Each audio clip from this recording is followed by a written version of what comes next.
So shortly after 7 o'clock, members of our emergency service team entered that room that we spoke about during the last briefing, and we were successful in taking the individual in question into custody. He is being evaluated medically as part of our protocols anytime we do have one of these situations, and the circumstances surrounding this situation.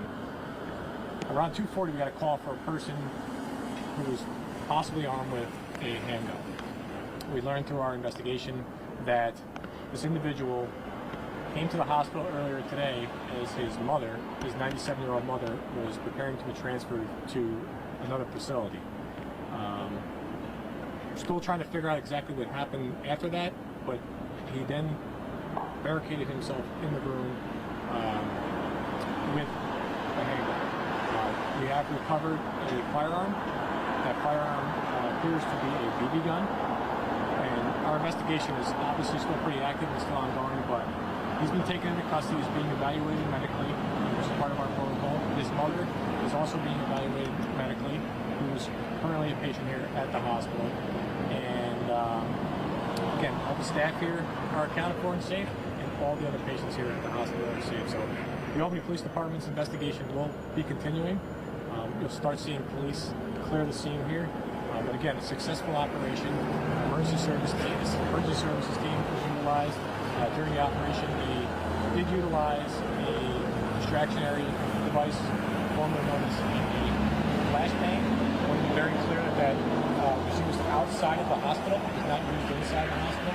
So if you do hear rumblings about that, it was used outside of the hospital as part of the operation. And our emergency services team did enter that room, successfully took this man into custody. He's a 61-year-old man believed to be from Colony. So we're not going to release his name right now. It's unknown if he will be charged at this point, again, because our investigation is still very active. Our primary concern is getting him the medical care that he needs and getting his 97-year-old mother the medical care that she needs. So, sorry, was his mother considered a hostage? No, his mother, we have nothing to indicate this was a hostage situation. He was in the room with his mother. Again, we're still trying to figure out the circumstances that led up to what we were dealing with today. His mother was a patient here at the hospital. She was being prepared to leave for another facility, a rehab facility is my understanding. And we'll learn more about that as we move forward. But she's being evaluated medically. He's also being evaluated medically, and our investigation is still ongoing. So he brought the BB gun into the hospital? The BB gun was located inside the room that he was in. Is it his? Our investigation is still ongoing. Is Albany still under lockdown? No, we're not under lockdown at this time. We've actually lifted the code silver, which we talked about a little bit earlier. So immediately upon understanding that there might have been a potential armed assailant in the hospital, we called it code silver immediately between 2:30 and 3 o'clock this afternoon. At that time, there were overhead announcements that were made. There were robocalls being made to all staff. We're the largest private employer in the region, and all of those folks who we work with got a call immediately letting them know what was going on. And then throughout the rest of the evening, we were communicating with staff, letting them know what entrances to come in and out of, that care would continue throughout the night. And one of the things that we're really grateful for, in addition to the support we received from the Albany Police Department, is that we've been able to continue care for all the other patients we have in the hospital tonight, and those who are coming from, in some cases, very close or very far away to receive the kind of care that they can only receive here at the medical center, and that continues tonight. Are you guys looking at this? Is there like a mental health issue going on with this individual?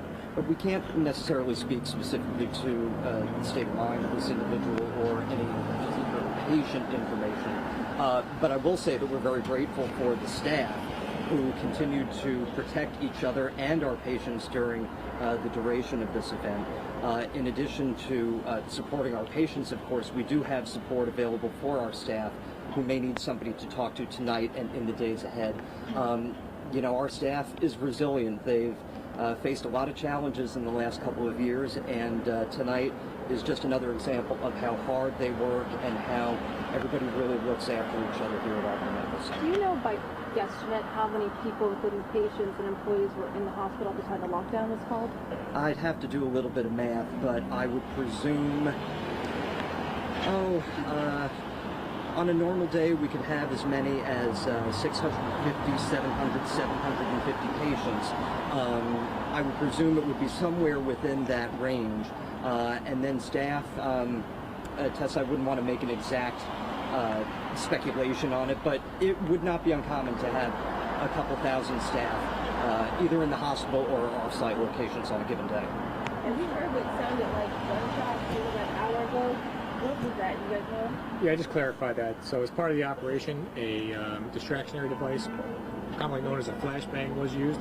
And I just wanted to clarify that that device was used outside of the hospital. It was not used inside the hospital. It was used as part of the operation. We're not going to talk about the tactics that we used, but it was used outside the hospital. It didn't make a loud bang, and we just want to clarify that for your viewers. And then that helped, I guess, the law enforcement personnel, I guess, breach the secured area? Yeah, absolutely, absolutely. So is it going to be business as usual tomorrow at the hospital? It's business as usual right now. We still have patients in the hospital who need to receive care from us, and our staff is providing that care right now.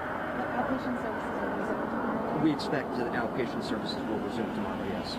And Steve, can you speak to the surrounding businesses? I know that CVS is closed, Panera seems to be closed. Do you know anything about that? Was that mandated or?